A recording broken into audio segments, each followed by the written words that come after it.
So hello everyone, कैसे हैं आप सभी लोग। आई होप आप सभी लोग बहुत अच्छे होंगे। तो आज आपके लिए मैं बहुत ही एक इंपॉर्टेंट टॉपिक लेके आया हूँ। ये टॉपिक जो है ये क्लास 12 का मोस्ट इंपॉर्टेंट टॉपिक होता है। ठीक है, आप लोग करंट इलेक्ट्रिसिटी में लास्ट टाइम मैंने आपको पोटेंशियोमीटर के बारे में एक्सप्लेन किया था। ठीक है, तो आज का हमारा टॉपिक है सेल। सेल क्या होता है? Cell is a type of device. Cell is a type of device that converts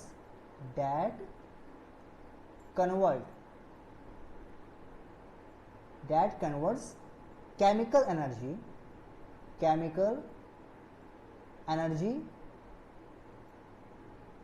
into electrical energy. Okay, so this is the definition. क्या होता है, देखिए सेल एक टाइप की ऐसी डिवाइस है जो केमिकल एनर्जी को इलेक्ट्रिकल एनर्जी में कन्वर्ट करती है। यहाँ पे केमिकल एनर्जी का से मतलब है कि जहाँ पे क्या होता है, जो सेल होता है वहाँ पे एक केमिकल रिएक्शन होती है। आप लोगों ने बहुत सभी लोगों ने केमिस्ट्री में पढ़ा होगा। केमिस्ट्री में क्या होता है, जब कोई भी दो रिएक्टेंट्स आपस में रिएक्ट करते हैं तो क्या होता है, जनरली जब भी देखिए, जब भी क्या होगा, जब आपको यहाँ पे क्या होगा, रिएक्टेंट्स, जब आपके रिएक्टेंट्स आपस में रिएक्ट करते हैं तो क्या होता है, तब आपका क्या होता है, वहां पे आपका प्रोडक्ट फॉर्म होता है। क्या होता है, यहाँ पे आपका प्रोडक्ट फॉर्म हो जाता है। ठीक है, देखिए, हाँ, तो आपका क्या होता है, यहाँ पे प्रोडक्ट फॉर्म होता है, प्रोडक्ट।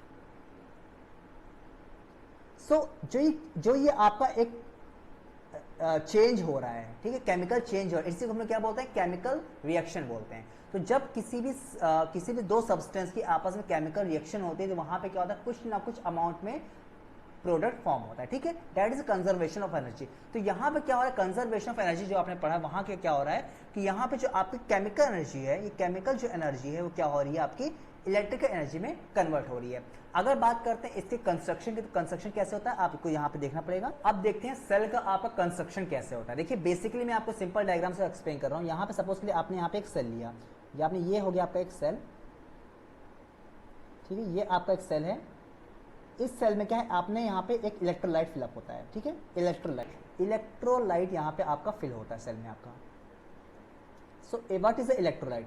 तो electrolyte is a type of chemical substance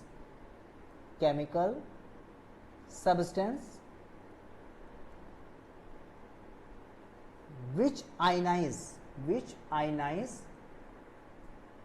completely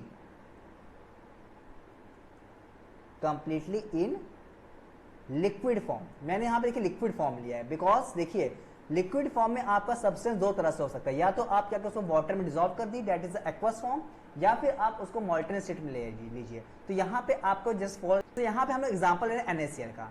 तो व्हाट इज NaCl? देखिए, NaCl एक टाइप का आपका इलेक्ट्रोलाइट हो जाएगा, क्योंकि जब आप क्या करते हैं, NaCl को वाटर में मिक्स करते हैं, वाटर में आप जब उसको मिक्स करते हैं तो क्या होता है, आपका Na प्लस और Cl माइनस अलग हो जाते हैं। तो ये एक टाइप केमिकल रिएक्शन होती है। यहाँ पे आपका जो Na है, यानी आपका सोडियम हो गया, क्लोरीन हो गया, दोनों अलग हो गए, डेट इज मींस आयनाइज हो गए। तो इस फॉर्म में हो गया, इसका मतलब ये आपका जो NaCl है क्या है, आपका एक टाइप का इलेक्ट्रोलाइट। तो आपके अदर एग्जांपल्स कौन कौन से हैं? आपके अदर एग्जांपल जैसे हैं कॉपर सल्फेट जब वो क्या करेंगे, वाटर में डिजोल्व करेंगे, सॉल्यूशन लेंगे, तो क्या बनेगा, ये आपका कॉपर 2 प्लस SO4 2 माइनस, यानी आपका कॉपर अलग हो गया, कॉपर आयन अलग हो गया और सल्फेट आयन अलग हो गया। तो ये भी क्या है, आपका एक टाइप का इलेक्ट्रोलाइट हो गया। तो आई होप आपको इलेक्ट्रोलाइट समझ में आ गया होगा। ठीक है, अब हम लोग बात करते हैं आगे की। तो देखिए, आपका ये आपका एक कंटेनर है, इस कंटेनर में आपका इलेक्ट्रोलाइट फिल्ड है। ठीक है, अब यहाँ पे आपकी दो रॉड्स होती हैं, ये आपके दो मेटल रॉड्स हैं। ठीक है, दो मेटल रॉड्स हैं। ठीक है, ये जो दोनों मेटल रॉड्स हैं, ये दोनों मेटल रॉड्स को हम लोग बोलते हैं इलेक्ट्रोड्स। क्या बोलते हैं, इलेक्ट्रोड्स। ठीक है, हाँ। तो अब देखिए, तो आपको यहाँ पे दिख रहा है ये दोनों रॉड्स जो हैं, इन दोनों रॉड्स को हम क्या बोलते हैं, इन दोनों रॉड्स को हम बोलते हैं इलेक्ट्रोड्स।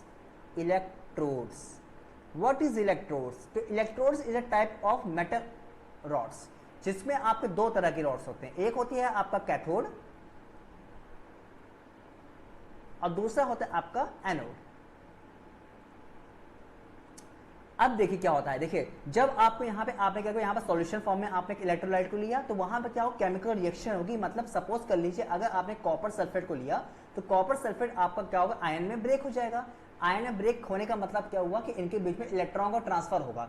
तो ये जो इलेक्ट्रॉन का ट्रांसफर होगा वहां पे क्या होगा, एक आपका पॉजिटिव आयन है और एक आपका नेगेटिव आयन है। तो जो पॉजिटिव आयन होगा वो एक तरफ आपका एक रॉड पे शिफ्ट हो जाएगा और नेगेटिव आयन एक रॉड पे शिफ्ट हो जाएंगे, जिसकी वजह से आपका एक रॉड पे अपने आप पॉजिटिव क्रिएट हो गया और एक रॉड पे आपका नेगेटिव चार्ज क्रिएट हो गया।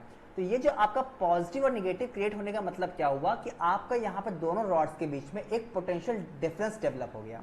मतलब देखिए याद रखिएगा, जहां पे क्या होता है कि पॉजिटिव होता है, पॉजिटिव का मतलब वहां पे इलेक्ट्रॉन्स कम है, तो वहां पे क्या उसको बोलते हैं, उसको बोलते हैं हाई पोटेंशियल। क्या बोलते हैं, हाई पोटेंशियल। ठीक है, हाई पोटेंशियल। और जो आपका नेगेटिव वाला आप रॉड है उसको क्या बोलेंगे, लो पोटेंशियल। ठीक है, लो पोटेंशियल। सो यहाँ पे देख पा रहे हैं आप दोनों रॉड्स के बीच में एक पोटेंशियल डिफरेंस डेवलप हो गया।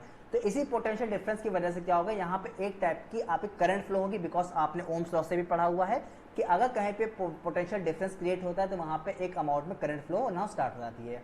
तो यहाँ पे क्या हो रहा है, आपका जो केमिकल एनर्जी है केमिकल रिएक्शन की, वो क्या हो रही है, आपके इलेक्ट्रिकल यानी करंट में कन्वर्ट हो रही है। तो इसका मतलब क्या हुआ कि आपका यहाँ पे केमिकल एनर्जी इलेक्ट्रिकल एनर्जी में कन्वर्ट हो गई। यही आपका सेल का बेसिक प्रिंसिपल यानी कंस्ट्रक्शन हो गया। ठीक है, अब यहाँ पे बात करते हैं आपके 3 इंपॉर्टेंट पॉइंट्स की जो आपको याद रखना है। तो अब आपको यहाँ पे 3 इंपॉर्टेंट पॉइंट्स आपको याद है। पहला आपका इंपॉर्टेंट पॉइंट क्या है, EMF. EMF, what is the EMF? EMF is a electromotive force. Electromotive force, electromotive force. Actually में क्या होता है, देखिए सपोज के लिए आपने यहाँ पे जो सेल लिया था, ठीक है, आपका जो सेल था वो सेल क्या है, अनयूज कंडीशन में है। अनयूज कंडीशन का मतलब ये हुआ कि आपने उस सेल से कोई भी करंट फ्लो, करंट उससे आप बाहर नहीं ले रहे हो। ठीक है, वो सेल आपका बिल्कुल अनयूज कंडीशन में है। तो जब आपका सेल अनयूज कंडीशन में होगा तब उसकी जो दोनों रॉड्स थी, जो एक पॉजिटिव रॉड है, क्या पॉजिटिव और नेगेटिव जो दोनों आपके इलेक्ट्रोड्स थे, इनके बीच का जो आपका मैक्सिमम वोल्टेज होगा, मैक्सिमम वोल्टेज मतलब आपने जब आपने सेल को अनयूज कंडीशन में लिया उस समय इलेक्ट्रोड्स के बीच का जो आपका पोटेंशियल डिफरेंस यानी मैक्सिमम वोल्टेज जो आपका है, that is called EMF of the cell. तो याद रखिएगा, जब आप सेल को बिल्कुल यूज नहीं कर रहे हो, मतलब सेल से कोई भी एनर्जी ट्रांसफर नहीं हो रही है, उस केस में दोनों रॉड्स के बीच का जो पोटेंशियल डिफरेंस है, जिसको हम लोग मैक्सिमम वोल्टेज भी बोलते हैं, इस मैक्सिमम वोल्टेज को बोलते हैं ईएमएफ ऑफ द सेल। ठीक है, तो ये हो गया आपका ईएमएफ ऑफ द सेल। अब आपने क्या हुआ, इस सेल को आपने सपोज करें किसी सर्किट से जोड़ दिया। ठीक है, मैं एक सर्किट सिंपल बनाता हूँ। लेट्स सपोज मैंने यहाँ पे क्या हुआ, एक बल्ब बना दिया, ये आपका बल्ब हो गया, और आपने क्या हुआ, यहाँ पे आपने इस सेल को कनेक्ट कर दिया। सपोज कर लीजिए ये आपने सेल को कनेक्ट कर दिया। अब क्या होगा, अब यहाँ से सेल से क्या होगा, अपने आप एक करंट फ्लो होना स्टार्ट हो जाएगी, ये आई करंट फ्लो होना स्टार्ट होगी। अब क्या होगा, यहाँ पे जो सेल का वोल्टेज था, अब ये सेल क्या हुआ, यहाँ पे यूज कंडीशन में हो गया। अब ये सेल यहाँ पे आपका यूज हो रहा है, तो यूज होने की वजह से क्या होगा, अब यहाँ पे जो वोल्टेज जो मैक्सिमम था वो वोल्टेज क्या होगा, कुछ कम हो जाएगा। ठीक है, यहाँ पे आपका वोल्टेज कुछ कम हो जाएगा, तो यहाँ पे जो वोल्टेज में जो कमी होगी, ठीक है, मतलब decrease in voltage, decrease in voltage जो आपका रॉड्स के बीच का होगा, रॉड्स का जो आपकी रॉड्स थी, इनके वोल्टेज में ड्रॉप हो रहा है, जो कमी हो रही है, उसको ही हम लोग क्या बोलते हैं, उसको बोलते हैं हम लोग वोल्टेज ड्रॉप। वोल्टेज ड्रॉप, जिसको हम लोग हमेशा याद रखिएगा। देखिए सेल जो ईएमएफ होता है उसको हम लोग कैपिटल ई से डिनोट करते हैं, और जो आपका वोल्टेज ड्रॉप हुआ जब आपका सेल यूज कंडीशन में हो रहा है, तो वहां पे जो वोल्टेज में जो कमी हो रही है उसको हम लोग यहाँ करेंगे स्मॉल वी से। तो स्मॉल वी आपका क्या होता है, हमेशा वोल्टेज ड्रॉप को रिप्रेजेंट करता है। ठीक है, क्लियर हो गया आपको। अब आपको यहाँ पे तीसरी चीज याद रखनी है, वो क्या होती है रखनी, वो है आपका टर्मिनल वोल्टेज। टर्मिनल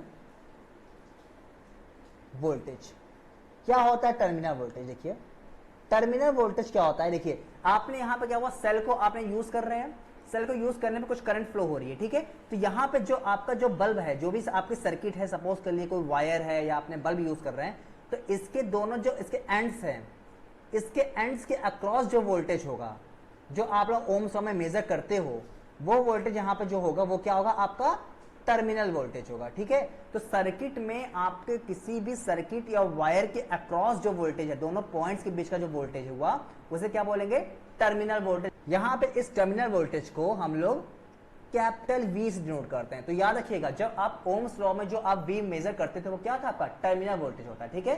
तो जो ईएमएफ है ये क्या है maximum voltage of the rods, जब ये आपके क्या होते हैं अनयूज कंडीशन में होती हैं। जब आप सेल को यूज करते हो तो वोल्टेज में जो कमी हो रही है, ईएमएफ में जो कमी हो रही है, जो ड्रॉप हो रहा है वो आपका क्या होता है वोल्टेज ड्रॉप होता है। ये भी आपका क्या होता है रॉड्स के बीच में ही मेजर किया जाता है, ठीक है। और जो सर्किट है, सर्किट के अक्रॉस, जो टर्मिनल्स के अक्रॉस जो वोल्टेज होता है इसे क्या बोलते हैं टर्मिनल वोल्टेज यानी कैपिटल वी होता है। तो अगर आप ध्यान से इसको देखिए ध्यान से तो यहां पे जो conservation of energy, conservation of energy के क्रॉस कंजर्वेशन ऑफ एनर्जी, तो इस कंजर्वेशन ऑफ एनर्जी से आपकी जो इक्वेशन लिखेगी, इक्वेशन क्या बन के आएगी ई क्या है आपका total energy is equal to, आपने क्या हुआ जब आप सेल को यूज नहीं कर रहे तो आपकी टोटल एनर्जी ई थी। अब आपने सेल को यूज किया तो यूज करने पे जो उसके रॉड्स है उसके बीच वोल्टेज क्या होगा थोड़ा सा ड्रॉप होगा यानी स्मॉल वी हो गया, प्लस आपका जब आपका यहाँ पे वोल्टेज ड्रॉप ये वी हुआ तो वोल्टेज में ड्रॉप होने के बाद जो वोल्टेज बचा वो आपका सर्किट के टर्मिनल्स के बीच से मेजर होगा, यानी वो आपका क्या होगा कैपिटल वी यानी टर्मिनल वोल्टेज।